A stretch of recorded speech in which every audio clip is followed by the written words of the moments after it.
नमस्कार, आप देख रहे हैं एनडीटीवी एक्सप्लेनर तह की बात। मैं हूं सुशील बहुगुणा। वो दिन दूर नहीं जब आप किसी दूर दराज पहाड़ी इलाके में ट्रैकिंग या कैंपिंग के लिए जाएं और इंटरनेट आपके साथ साथ चले।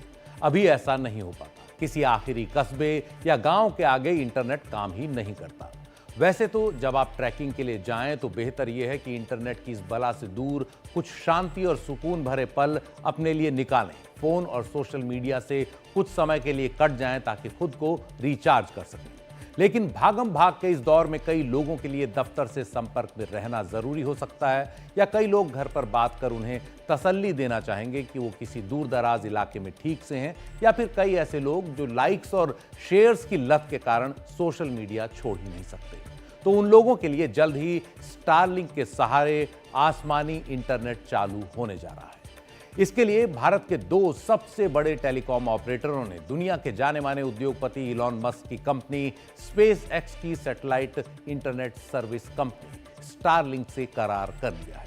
यह है पहले पायदान पर मौजूद जियो टेलीकॉम और दूसरे पायदान पर टिकी भारतीय एयरटेल। ये दोनों ही कंपनियां अब स्टारलिंक की सैटेलाइट सर्विस के जरिए ग्राहकों तक एक नई पेशकश लेकर पहुंचने वाली है। स्टारलिंक दोनों ही कंपनियों का बैकएंड प्रोवाइडर होगा। इन दोनों कंपनियों ने स्टारलिंक के साथ करार तो कर लिया है, लेकिन सेवाएं तभी शुरू हो पाएंगी जब स्टारलिंक के ऑपरेशन के लिए भारत सरकार इजाजत देगी। स्टारलिंक ने 2022 से भारत सरकार के पास लाइसेंस के लिए आवेदन किया हुआ है, लेकिन नियमों के चलते और सुरक्षा कारणों से उसे अभी तक सेवाएं शुरू करने की इजाजत नहीं मिली है। हालांकि टेलीकॉम मंत्री ज्योतिरादित्य सिंधिया ने हाल में कहा कि बाकी देशों की तरह ही भारत में भी सैटेलाइट कम्युनिकेशन के लिए स्पेक्ट्रम एलोकेट यानी आवंटन करने पर विचार किया जा रहा है। जिस तरह से अमेरिका के साथ भारत के व्यापारिक संबंधों में नए बदलावों का रास्ता साफ हो रहा है, उससे लगता है कि जल्द ही इलॉन मस्क की स्टारलिंक को लाइसेंस मिल जाएगा। नहीं है कि स्टारएक्स इंडिया में आया है। इससे पहले भी एक बार लॉन्च करने की ट्राई की थी और तब भी अप्रूवल नहीं मिला था। लेकिन इस बार क्या हो रहा है कि अब इनने देखा कि हम अकेले कुछ नहीं करेंगे यार, क्योंकि वो अगर आपको याद होगा बॉर्डर मूवी का एक डायलॉग था कि उसमें कहा गया था हम ही हम हैं तो क्या हम हैं, तुम ही तुम हो तो क्या तुम हो। तो बेसिकली जुगलबंदी करके कर रहे हैं कि ये दो ऑपरेटर्स भी हैं, हम इनका भी इंफ्रास्ट्रक्चर यूज़ करेंगे। अब इंफ्रास्ट्रक्चर क्यों यूज़ कर रहे हैं? वो इसलिए यूज़ कर रहे हैं, देखिए जो भी इक्विपमेंट होंगे इसके कहीं ना कहीं तो शोकेस करेंगे जहाँ लोग देखेंगे। तो उसके लिए एयरटेल या जियो दोनों के एक्सटेंसिव नेटवर्क है पूरे इंडिया में, वहाँ पर वो शोकेस करेंगे, लोग जाके ले सकते हैं। और साथ ही साथ एक भरोसा नजर आता है, क्योंकि मैक्सिमम लोग हिंदुस्तान में स्टारएक्स को नहीं जानते होंगे, एलॉन मस्क को ऐसे जानते होंगे कि वो एक बंदा है जो बहुत अच्छे अच्छे कमेंट मारते रहते हैं ट्विटर पे, बड़े एक्टिव रहते हैं। तो अब यहाँ पर एयरटेल और जियो का भरोसा लोगों में रहेगा, क्योंकि उनको मालूम है ये हमारे देश की कंपनी, हमने कंपनी के साथ काम किया, हमने इनका यूज किया सर्विसेज। तो ये है, और अप्रूवल अभी मिला नहीं है, अप्रूवल मिलने का इंतजार करना पड़ेगा। अप्रूवल मिलेगा तो सर्विसेज लॉन्च होगी। हालांकि खुद जियो और एयरटेल भी सैटेलाइट कनेक्टिविटी पर काम कर रहे हैं, लेकिन शायद वो अभी पूरी तरह तैयार नहीं है, इसलिए उन्होंने स्टारलिंक के साथ की साझेदारी की है। भविष्य में वो स्टारलिंक की तरह अपनी सेवाएं भी शुरू कर सकते हैं। अभी हम जानते हैं कि हमारे घरों में या हमारे मोबाइल फोन्स पर जो इंटरनेट आता है वो ऑप्टिकल फाइबर या टेलीकॉम टावर्स के जरिए आता है। टेलीकॉम कंपनियों के ऑप्टिकल फाइबर हमारे घरों तक पहुंचते हैं और हमें उच्च क्वालिटी की इंटरनेट सेवाएं पहुंचाते हैं। ये वायर्ड नेटवर्क है। इसके अलावा वायरलेस नेटवर्क के तहत टेलीकॉम के टावर से इंटरनेट या वॉइस कनेक्शन हमारे मोबाइल फोन्स पर आते हैं।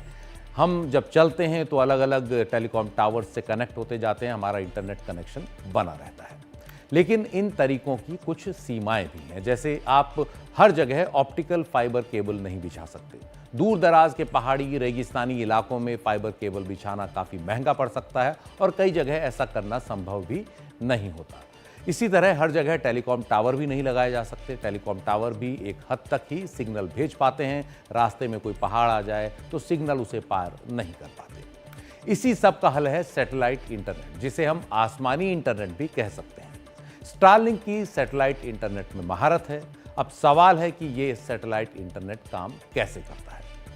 ये बताने से पहले हम आपको कुछ तस्वीरें दिखाते हैं। 1-2 साल पहले कई लोग रात के अंधेरे में आसमान में एक साथ कई चमकती चीज़ों को उड़ते हुए देखकर काफ़ी हैरान हुए थे। सोशल मीडिया पर इसकी काफ़ी चर्चा हुई थी, लेकिन जब इसका ब्यौरा ढूंढा गया तो पता चला कि ये इलॉन मस्क की कंपनी स्टारलिंक के उपग्रह हैं, जो धरती का चक्कर लगाते रहते हैं और समय समय पर अलग अलग इलाकों में दिख जाते हैं अगर आसमान साफ हो तो। कई लोगों ने इसे सैटेलाइट ट्रेन भी कहा। वेबसाइट space.com के मुताबिक स्टारलिंक के सैटेलाइट नेटवर्क में इस साल 27 फरवरी तक 7086 सैटेलाइट थे जो लो अर्थ ऑर्बिट यानी धरती के काफी नीचे की कक्षा में चक्कर लगा रहे हैं। स्टारलिंक ने इन छोटे छोटे सैटेलाइट्स का आसमान में एक नेटवर्क बनाया है जो रेडियो सिग्नल से आपस में जुड़ा हुआ है।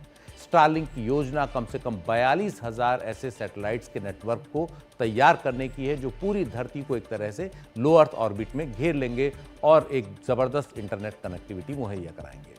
तो धरती का कोई कोना इंटरनेट कनेक्टिविटी से न बचा रहे, इसके लिए ये पूरी कवायद है। हर सैटेलाइट की उम्र लगभग 5 साल है, इसलिए इलॉन मस्क की कंपनी स्पेसएक्स लगातार इन सैटेलाइट्स को धरती की कक्षा में छोड़ने के लिए रॉकेट लॉन्च करती रहती है। अब सवाल यह है कि सैटेलाइट इंटरनेट से आपके घर तक इंटरनेट पहुंचेगा कैसे। एक ग्राफिक्स के जरिए हम आपको ये समझाएंगे। जैसा हमने आपको बताया कि आसमान में सैटेलाइट्स यानी उपग्रहों का एक नेटवर्क होता है। स्टारलिंक जमीन पर अपने हजारों ग्राउंड स्टेशन से अपने सैटेलाइट्स के नेटवर्क को रेडियो सिग्नल्स के जरिए इंटरनेट कनेक्टिविटी पहुंचाता है। तो आप यहां देख रहे हैं कि ऊपर कई सारे स्टारलिंक के सैटेलाइट्स हैं जो आपस में भी जुड़े हुए हैं और धरती से उनका लिंक जुड़ा हुआ है। जैसे एक इंटरनेट का अपलिंक स्टेशन है, वहाँ से फॉरवर्ड अपलिंक होगा स्टारलिंक के जो सैटेलाइट है उन तक, और फिर वो उसी लिंक को उस जगह पर जहाँ भी आपने कनेक्शन लिया होगा वहाँ पर उसको डाउनलिंक करेगा। एक डिश एंटीना होगा स्टारलिंक का जो उसको रिसीव करेगा उस सिग्नल को, और उस सिग्नल के ज़रिए जो है वो फिर आपके राउटर में जाएगा, राउटर से वाईफाई, और फिर आप अपने कंप्यूटर और अपने मोबाइल फ़ोन में उस सिग्नल को हासिल कर सकते हैं। तो इस तरह से जो सैटेलाइट इंटरनेट है वो काम करता है। और आप जो इसके बाद बात करेंगे तो रिवर्स अपलिंक होगा, फिर सैटेलाइट के पूरे जाल के ज़रिए वो रिवर्स डाउन लिंक होकर पहुंचेगा। तो इस तरह से जो सैटेलाइट इंटरनेट सेवा है वो काम करेगी। सैटेलाइट इंटरनेट का एक फ़ायदा ये भी है कि इसमें लेटेंसी कम होती है। लेटेंसी का मतलब है डेटा के एक जगह से दूसरी जगह जाने में लगने वाला समय। ये समय जितना कम होगा उतना अच्छा है। इसी को पिंग रेट भी कहते हैं और इस समय को मिली सेकेंड्स में गिना जाता है। यानी स्टारलिंक से आप झट से इंटरनेट से कनेक्ट कर सकते हैं, उसमें समय नहीं लगता कनेक्ट होने में। यूजर को स्टारलिंक की ओर से जो इंस्टॉलेशन किट दी जाती है उसमें ऐसे डिश और राउटर होते हैं जो हम आपको इन तस्वीरों में दिखा रहे हैं। डिश सबसे करीब के स्टारलिंक सैटेलाइट के संपर्क में आती है, जैसा हमने आपको ग्राफिक्स में दिखाया, और राउटर के जरिए कंप्यूटर या मोबाइल फोन पर उसके सिग्नल्स पहुंच सकते हैं। स्टारलिंक को वैसे फिक्स्ड लोकेशन यूज के लिए डिजाइन किया गया है, लेकिन अतिरिक्त हार्डवेयर के इस्तेमाल से ये चलती हुई गाड़ियों, नावों या विमान में भी इंटरनेट सुविधा देता है। और ऐसे में आप दुनिया में कहीं भी हों, अपने आसमान में दूर ऊपर उड़ रहे किसी सैटेलाइट से संपर्क साधकर आप इंटरनेट सुविधा हासिल कर सकते हैं, चाहे आप कहीं भी हों, पहाड़ में, रेगिस्तान में या फिर बीच समुद्र में। लेकिन दिक्कत है इसमें, वो दिक्कत तब आती है जब आसमान में बादल छाए हुए हैं। इसलिए सैटेलाइट इंटरनेट के लिए आसमान साफ होना चाहिए, बीच में कोई बाधा नहीं होनी चाहिए, ताकि आपकी डिश स्टारलिंक के सैटेलाइट से कनेक्ट हो सके। आप प्लग इन करें और इंटरनेट शुरू हो जाए। कौन सी जगह कनेक्शन के लिए सबसे अच्छी रहेगी, इसका पता आपको फोन पर स्टारलिंक के ऐप से चल सकता है। हालांकि आप दुनिया के किस कोने में रहते हैं, इस पर भी आपकी इंटरनेट स्पीड निर्भर करेगी। दूर दराज इलाकों में इंटरनेट स्लो हो सकता है। स्टारलिंक अपनी वेबसाइट पर ऐसे मैप्स दिखाता है जिससे आप पता कर सकते हैं कि दुनिया के किस हिस्से में इंटरनेट कितना तेज आपको मिलेगा। इसमें भी रुकावट के लिए खेत का बोर्ड कभी कभी लग जाएगा। वो लग जाएगा, आपका मौसम खराब हो रहा है या कोई इक्विपमेंट में खराबी हो रही है, तो उस टाइम पे रुकावट का खेत बोर्ड अच्छे से नजर आएगा, क्योंकि जब तक क्लियर लाइन ऑफ साइट नहीं आएगी तब तक वो सर्विस चल नहीं सकती। पर कितनी उम्मीदें, कितनी बार खराब होगा, कम होगा, लेकिन हार्डवेयर है, टेक्नोलॉजी है, कभी ना कभी फेल हो सकती है। तो साफ है सैटेलाइट इंटरनेट की भी कुछ सीमाएं हैं। जैसे हमने बताया कि मौसम खराब है और आसमान साफ ना हो तो इंटरनेट में दिक्कत आएगी। इंटरनेट स्पीड की बात करें तो स्टारलिंक की इंटरनेट स्पीड फाइबर या केबल आधारित इंटरनेट जितनी तेज नहीं है, लेकिन अगर आप किसी ऐसे इलाके में रहते हैं जहां इंटरनेट आता ही नहीं या काफ़ी स्लो है तो ये काफ़ी कारगर रहता है। शुरुआत में स्टारलिंक की अधिकतम स्पीड 150 Mbps थी, लेकिन सैटेलाइट का नेटवर्क बढ़ने के बाद ये तेज़ हुई है और अब स्टारलिंक इंटरनेट सर्विस 264 मेगाबाइट पर सेकंड तक की रफ्तार मुहैया करा रहा है। हालांकि ब्रॉडबैंड से आपको इससे भी कहीं ज़्यादा की रफ्तार अब मिलती है। अब सवाल यह है कि इस सुविधा की कीमत कितनी हो सकती है। इस बारे में हमने एक्सपर्ट से बात की। इंडिया में क्या सब्सिडीज ऐड होती हैं, किस लेवल तक पैडिंग की जाती है, और अब जबकि जियो भी इस मैदान में कूद पड़े हैं और बैक एंड प्रोवाइडर दोनों का एक है, रिलायंस का भी और एयरटेल का भी।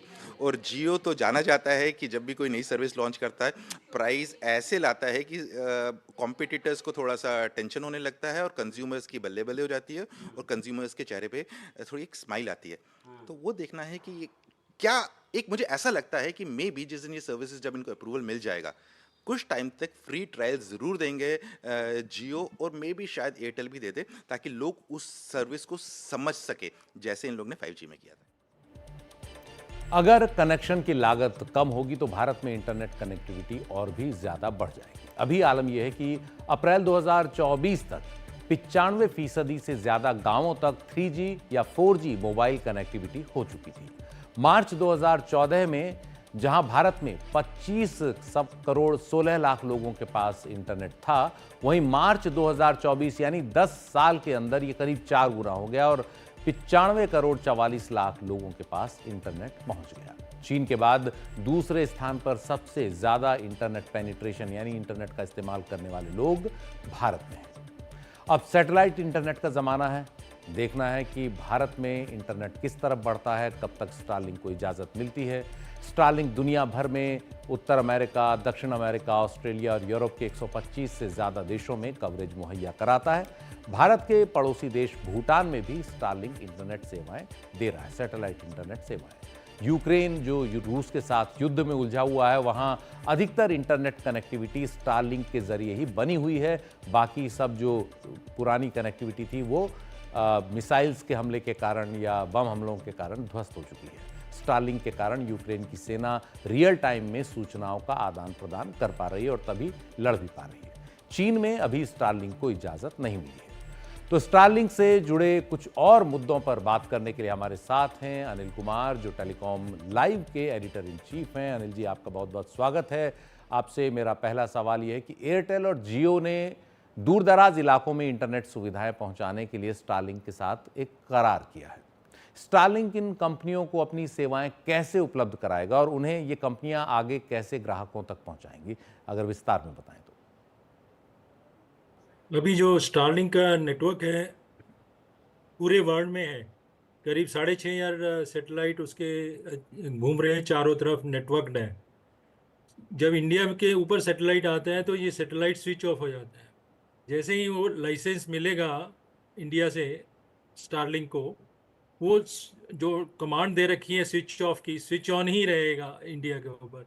इमीडिएटली वो सर्विसेज स्टार्ट कर सकते हैं कहीं भी, वो किसी भी कोने में। इंडिया में बोलते हैं कि 25% एरिया में अभी कवरेज नहीं है, 1-1 इंच स्क्वायर इंच में सारी कवरेज पहुंच जाएगी।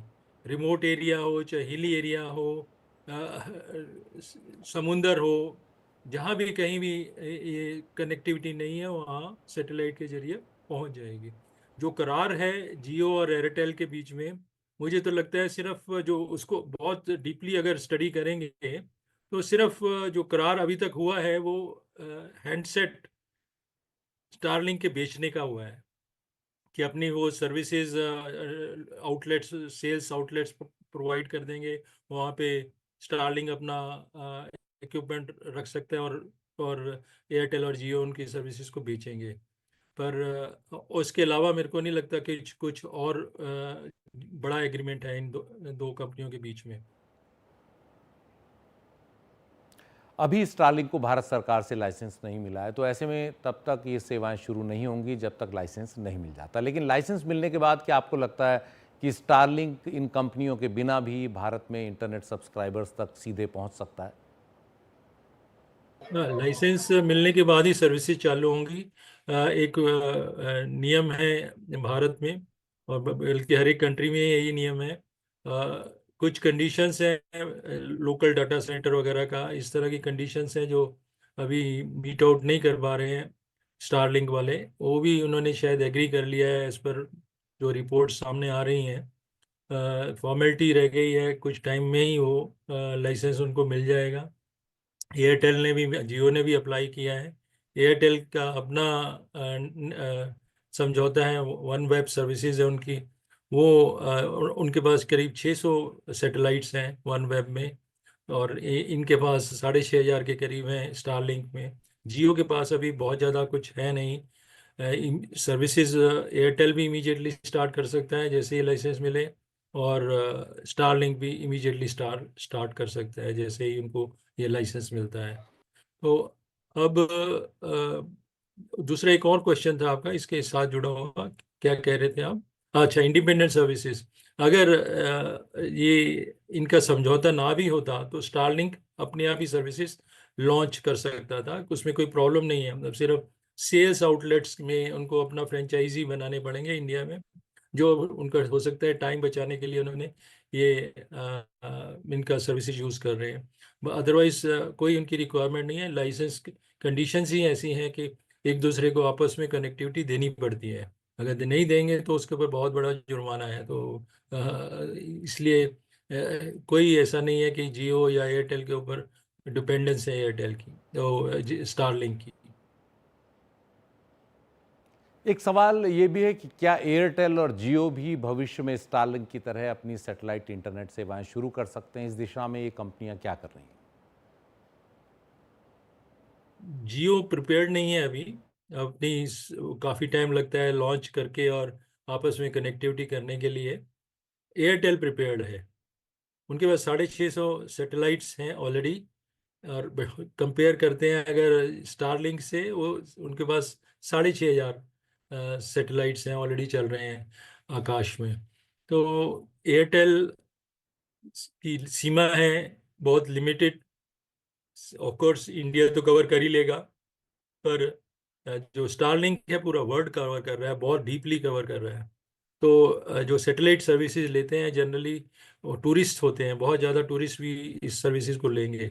जो यूरोपियन है फॉर एग्जांपल स्टारलिंक का अपना मोबाइल और हैंडसेट यूज़ करते हैं, वो इंडिया में आएंगे एज इट इज़ यूज़ करते हुए करते कहीं भी निकल जाएंगे, जंगलों में, पहाड़ों में, जहाँ भी उनको लगता है उनका स्पॉट्स हैं, जाना है उनको बिजनेस में या टूरिज्म में, तो वो जा सकते हैं।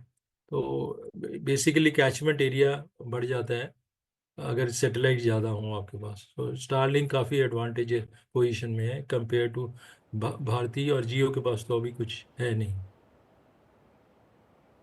बहुत बहुत शुक्रिया अनिल कुमार जी, हमारे साथ थे टेलीकॉम लाइव के editor in chief Anil Kumar, satellite internet सेवाओं पर बात करने के लिए। तो देखना है कि कब तक इजाज़त मिलती है स्टारलिंक को, और जब ये भारत में लोगों तक पहुंचता है तो किस तरह से इंटरनेट की दुनिया का विस्तार और आगे करता है। एनडीटीवी एक्सप्लेनर में आज इतना ही। नमस्कार।